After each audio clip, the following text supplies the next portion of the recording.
નમસ્કાર મિત્રો, આજે આપણે જાણીશું એક એવા ઔષધીય વૃક્ષ વિશે જેને આયુર્વેદમાં ખૂબ જ મહત્વ આપવામાં આવ્યું છે। આ છે કુડા, જેને કુચ અથવા ઇન્દ્રજવ તરીકે પણ ઓળખવામાં આવે છે। આ વૃક્ષના મોટા લીલા પાન અને ચોમાસામાં આવતા સુંદર સફેદ સુગંધિત ફૂલો તેની ખાસ ઓળખ છે। તે મુખ્યત્વે જંગલ અને ડુંગરાળ વિસ્તારોમાં જોવા મળે છે। આયુર્વેદમાં કુડા વૃક્ષની છાલ અને બીજનો પરંપરાગત રીતે ઝાડા, મરડો, પેટની તકલીફો અને પાચન સંબંધિત સમસ્યાઓ માટે ઉપયોગ કરવામાં આવે છે।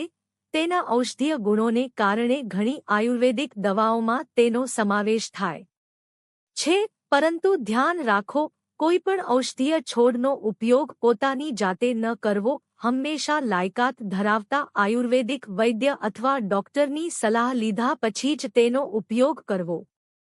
જો તમને આવી જ દુર્લભ ઔષધીય વનસ્પતિ અને જંગલી છોડ વિશે સાચી માહિતી ગમતી હોય તો અમારી ચેનલ ગ્રીન સાંથલને સબસ્ક્રાઇબ કરો। વિડિયો પસંદ આવ્યો હોય તો લાઇક કરો અને તમારા મિત્રો સાથે જરૂર શેર કરો। આભાર।